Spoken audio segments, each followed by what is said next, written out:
Bismillahirrahmanirrahim. Assalamu alaikum. Question 20 is about FA, a partnership concern registered under Sales Tax Act 1990 and is manufacturer distributor of following manufacturer and distributor. Following information has been provided by FA for the month of जनवरी 2018. सो इस month का हमें calculation actually बनाना है जनवरी 2018 का. Taxable goods to registered customers 17% से हम sales tax charge करेंगे इसके ऊपर अगर कोई एडजस्टमेंट ना हुई तो. सो 34,50,000 इज़ द अमाउंट. और 34,50,000 में चूँकि सवाल के अंदर कुछ एडजस्टमेंट्स मौजूद हैं इसलिए मैं इसको भी एक वर्किंग नोट बना देता हूँ. यहाँ पे जब फिगर फाइनल कर लूँगा तो फिर टू रजिस्टर्ड पर्सन यहाँ पे हम फिगर ले आएंगे और उसके ऊपर 17% सेल्स टैक्स चार्ज कर देंगे. Next information is about taxable goods to unregistered customers. So unregistered customers को 11 लाख रुपए की सेल्स हैं और इसके ऊपर हम 17% से और 3% से फर्दर टैक्स चार्ज करते हैं. 17% से sales tax. Now to unregistered customers इसका भी वर्किंग नोट बना लेते हैं क्योंकि सवाल में इससे मुतालिक कुछ एडजस्टमेंट मौजूद है. Next is consumable goods supplied to PIA's international flight 5 lakh.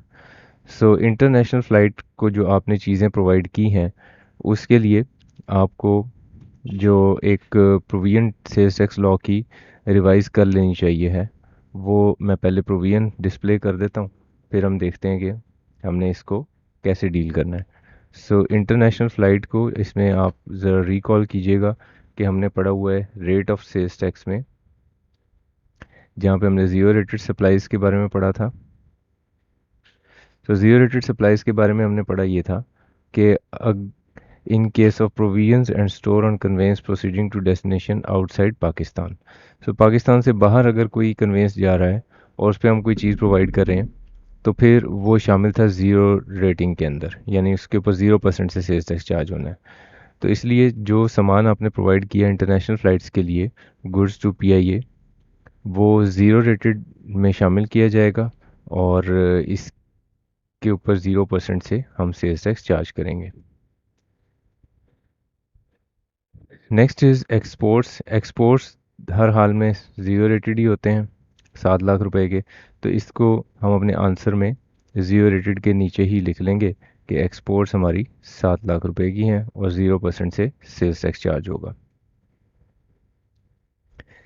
Next is about purchases taxable goods from registered suppliers. Registered supplier से आपने ख़रीदा है 2 मिलियन का.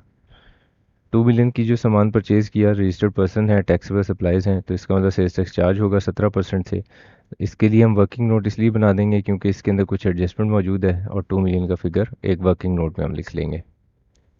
Next information is about taxable goods from unregistered supplier. Unregistered supplier चूँकि sales tax से registered ही नहीं है तो सेल्स टैक्स चार्ज ही नहीं करेगा. हमारी टैक्स कैलकुलेशन पे इसका कोई इम्पैक्ट नहीं है. Exempt goods from registered supplier. Again exempt goods के ऊपर कोई सेल्स टैक्स चार्ज नहीं होता तो मुझे इसका मतलब मैंने कोई इनपुट टैक्स पे ही नहीं किया ख़रीदारी के वक्त तो इसका भी मेरी टैक्स कैलकुलेशन में कोई रोल नहीं है. Input tax brought forward from December 2017. सो ये पिछला टैक्स पीरियड जो है उसका इनपुट टैक्स ब्रॉड फॉरवर्ड है 2,65,000 का और इसको मैं अपने इनपुट टैक्स जो इस महीने का कैलकुलेशन बना रहा हूँ उसमें लिख लेता हूँ और बाकी इनपुट टैक्सेस में फिर इसको हम जमा कर लेंगे.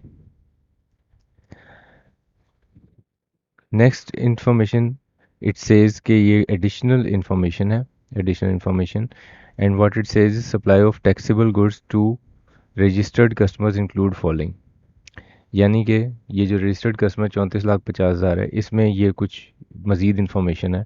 Goods amounting to ₹80,000 sold to HB on 31 January 2018. HB started business in January 2018 and had filed an application for registration under sales tax rules on 30 January 2018. However, no sales tax registration number was issued till 31 January 2018. इसका मतलब ये है कि मैं उस month में जब cell की 80,000 रुपये की तो ये जो पर्सन था ये अनरजिस्टर्ड था. अभी इसको रजिस्ट्रेशन नंबर इशू नहीं हुआ तो इसको अनरजिस्टर्ड पर्सन के तौर पर ट्रीट होना चाहिए है. इसलिए इस 80,000 रुपये की जो सेल्स है इसको मैं रजिस्टर्ड पर्सन की सेल्स में से निकाल दूंगा और जमा कर दूंगा अनरजिस्टर्ड पर्सन की सेल्स में. ठीक है। Next is goods having market value of rupees 6 lakh were supply to PL and associated company for rupees 5 lakh. ना इसमें एक एम्प्लॉयड चीज़ है कि आपने 6 लाख की चीज़ 5 लाख में दी, इसका मतलब डिस्काउंट दिया। लेकिन ये डिस्काउंट आपने दिया है किसको? एसोसिएट को। एसोसिएट को डिस्काउंट अगर आपने दिया है और इसकी मार्केट वैल्यू 6 लाख थी, तो इसका मतलब आपने उसको कम प्राइस पे दे दिया ना। इसके लिए आपको पहले देखना पड़ेगा कि सेल्स टैक्स लॉ डिस्काउंट पे चीज़ अगर आप किसी को देते हैं तो उसके केस में क्या प्रोविज़न बताता है। सो दो प्रोविज़न्स यहाँ पे आपको मैं रेफ़र कर देता हूँ जिससे गाइडेंस एक्चुअली मिलेगी। सो वैल्यू ऑफ सप्लाई को सबसे पहले आप देखेंगे, और लोकल सप्लाईज़ के केस में हमने पढ़ा है कि अगर आप डिस्काउंट पे कोई चीज़ बेचना चाहते हैं तो दो कंडीशंस पूरी करेंगे। It should be in conformity with norms of business और sales tax invoice should show the discounted price.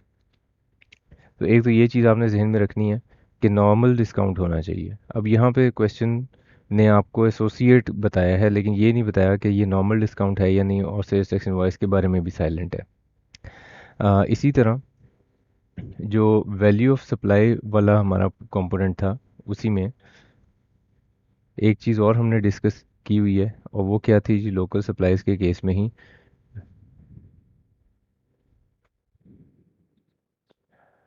Okay. सो यहाँ पे जो प्रोविजन आप रेफर करेंगे वो ये कि ओपन मार्केट प्राइस से taxable supply for consideration in kind और partly in kind open market price use किया जाएगा। Same method will be use for following cases.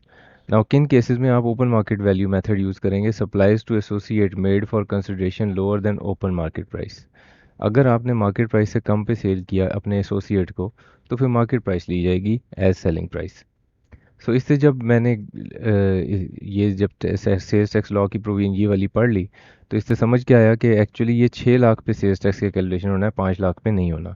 तो इसका मतलब जो 1 लाख रुपया कम है मेरी सेल्स में लिखा हुआ, मुझे क्या करना चाहिए? मुझे वो 1 लाख रुपया इस सेल्स की वैल्यू में, सेल्स टू रजिस्टर्ड पर्सन, इसमें ऐड कर लेना चाहिए ताकि ये करेक्शन हो जाए।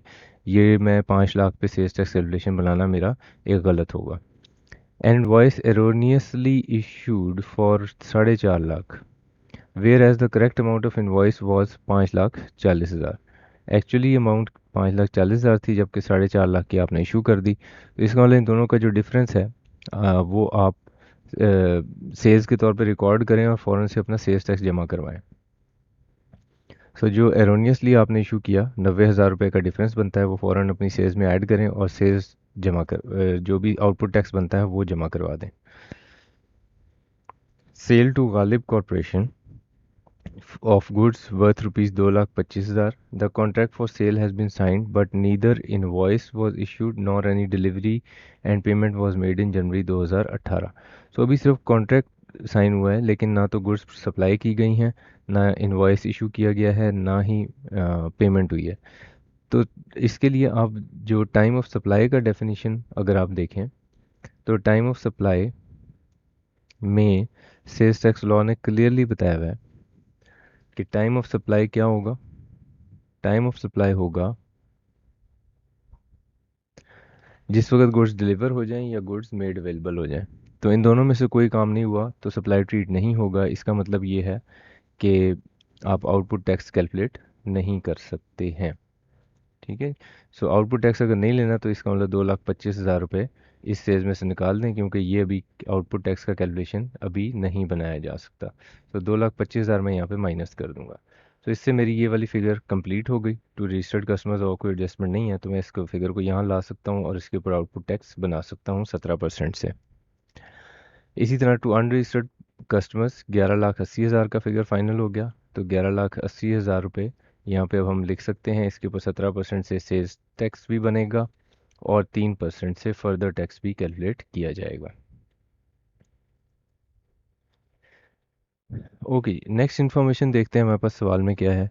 Next is purchases from registered suppliers. Purchase of 2 air conditioners amounting to rupees 1.5 lakh for FA's new office. 1.5 lakh रुपए का आपने 2 एयर कंडीशनर ख़रीदे हैं अब सवाल ये है कि क्या इसका इनपुट टैक्स क्लेम किया जा सकता है या नहीं किया जा सकता। 1,50,000 का इनपुट टैक्स क्लेम करना चाह रहा हूँ मैं, और इसके लिए अब देखते हैं कि टैक्स लॉ की प्रोविजन क्या है। सो इनपुट टैक्सेस नॉट अलाउड, इस पे आप जाएंगे विच इनपुट टैक्स इज एडजस्टेबल, और इसमें tax credits not allowed. Tax credits not allowed में अगर आप रिकॉल करें, हमने पढ़ा था कि कौन से इनपुट टैक्सेस हमें अलाउड नहीं है, और इसमें one of the items was office equipment. So जो आपका एयर कंडीशनर है वो एक ऑफिस इक्विपमेंट है, और इसलिए इसका इनपुट टैक्स तो आप कर ही नहीं सकते। तो इसलिए मेरी जो परचेजेस फ्रॉम रजिस्टर्ड पर्सन है उसमें से ये एयर कंडीशनर्स की वैल्यू 1,50,000 की हम माइनस कर देते हैं, क्योंकि इसका इनपुट टैक्स कैलकुलेट नहीं किया जा सकता, क्लेम नहीं किया जा सकता, बेशक कि आपने पे किया होगा ख़रीदारी के वक्त। N invoice of ₹5,00,000 dated 22 January 2018 issued by Taqi corporation, however Taqi corporation black listed by the commissioner on 28 जनवरी 2018। सो अगर आप किसी अनरजिस्टर्ड पर्सन से ख़रीदते हैं या कोई ऐसा पर्सन है जो ब्लैक लिस्ट हो चुका हुआ है, और आपको रिटर्न फाइलिंग के टाइम पे मालूम है कि अब ये रजिस्टर्ड पर्सन नहीं है, ज़ाहिर है जो ब्लैक लिस्टेड है वो अनरजिस्टर्ड है, और आप जब रिटर्न फाइल करें उस वक्त आपको सेल्स टैक्स की रिटर्न फाइल करें उस वक्त आपको मालूम है, तो ये 5,00,000 रुपए का इनपुट टैक्स आप क्लेम नहीं कर सकेंगे। तो 5,00,000 रुपए का जो इनपुट टैक्स है वो भी क्लेम नहीं किया जा सकता, क्योंकि ये सप्लायर जो है ये ब्लैक लिस्टेड है। तो यहाँ से परचेजेस का फिगर फाइनल हो गया 13,50,000 का, जिसको मैं यहाँ पे लिख लूँगा, और इसको फिर मैंने अपॉर्शन करना होगा, क्योंकि परचेजेस ज़ीरो रेटेड के लिए भी इस्तेमाल हुई हैं और टैक्सेबल जो सप्लाईज हैं जिनके ऊपर सेल्स टैक्स चार्ज होना है उसके लिए भी इस्तेमाल हुई हैं। तो इस प्रोपोर्शन में मैं इस फिगर को जब डिस्ट्रीब्यूट करूँगा तो ये दो जवाब आ जाएंगे, यानी ये इन दोनों फिगर्स को अगर जमा करें तो ये 13,50,000 बनता है। 13,50,000 इन दो हिस्सों में तकसीम हो गया, और फिर 17% से इसके ऊपर सेल्स टैक्स कैलकुलेट करके वो अमाउंट बन जाएगी जो मैं रिफ़ंड क्लेम करूँगा, और जिसका मैं इनपुट टैक्स क्लेम करूँगा आउटपुट टैक्स में से। चलिए नेक्स्ट इन्फॉर्मेशन सवाल में क्या है जी। Next information is FA destroyed certain goods worth ₹45,000 after following the due process under sales tax rules. Input tax on these goods was claimed in December 2017. Input tax आप claim कर चुके हो, कुछ आपकी परचेजेस हैं, लेकिन अब आप उसका जो जो यानी कि गुड्स हैं वो अब आप डिस्ट्रॉय करना चाह रहे हैं। तो अगर आप गुड्स को डिस्ट्रॉय कर देते हैं तो उसके लिए पहले हम ज़रा सेल्स टैक्स लॉ की प्रोविज़न देख लेते हैं वो क्या है। सो सेल्स टैक्स लॉ की प्रोविज़न, गुड्स डिस्ट्रॉयड या डिस्ट्रक्शन ऑफ गुड्स, इसमें रूल 23 सेल्स टैक्स लॉ का अप्लाई होता है, और इस रूल पे अगर आप जाएं तो इट सेज कि क्या करना है ऐसे इनपुट टैक्सेस के मुतालिक। The input tax in respect of such destroyed goods shall not be admissible. तो आप इन डिस्ट्रॉयड गुड्स का इनपुट टैक्स क्लेम नहीं कर सकते। तो जो गुड्स आपने डिस्ट्रॉय कर दी उसका इनपुट टैक्स क्लेम नहीं हो सकता, यानी जो डिस्ट्रॉयड गुड्स हैं 45,000 रुपये की, इसका इनपुट टैक्स क्लेम नहीं हो सकता, इसलिए ये एक माइनस एंट्री बनती है। आप ये भी कर सकते हैं कि 13,50,000 में से 45,000 माइनस करने के बाद इसको अपॉर्शन कर लें, या अलग-अलग से भी कर सकते हैं, जिस तरह से आपको कैलकुलेशन आसान लगे उस तरह से आप बना लें, और आगे इसका 17% का इनपुट टैक्स है वो भी रिवर्स करना होगा आपको। अच्छा जी, next information in this question is about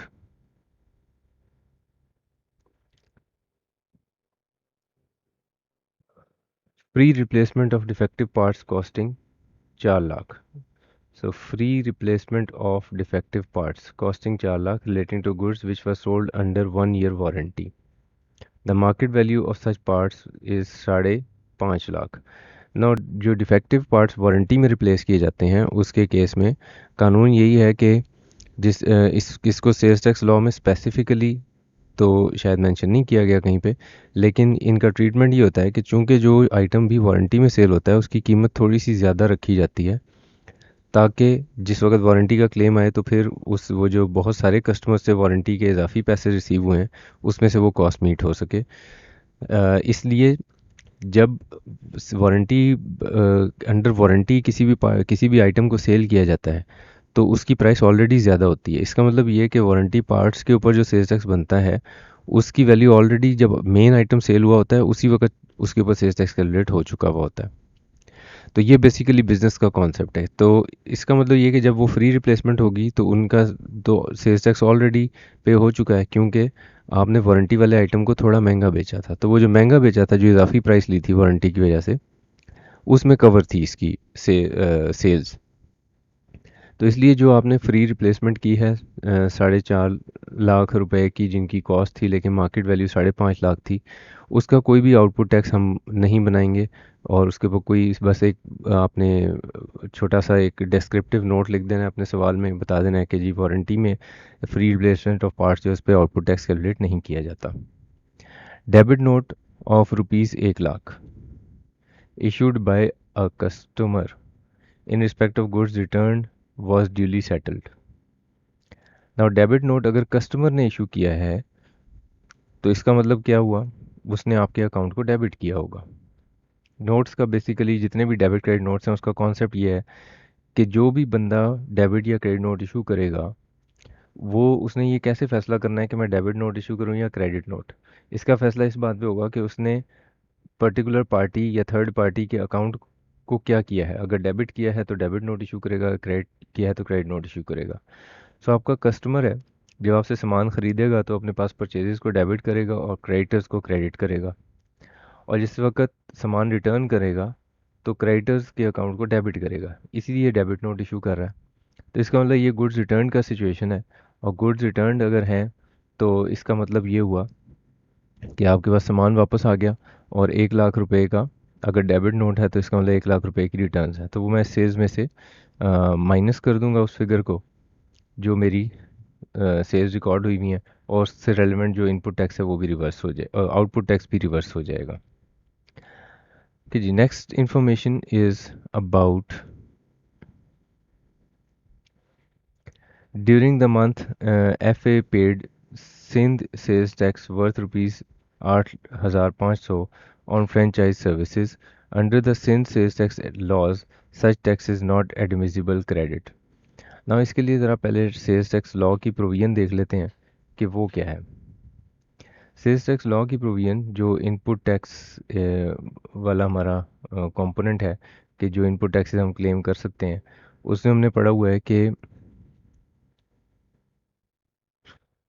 tax credits not allowed. और उसमें जो सर्विसेज का सेल्स टैक्स है, point number 12, services in respect of which input tax adjustment is barred under the respective provincial sales tax law.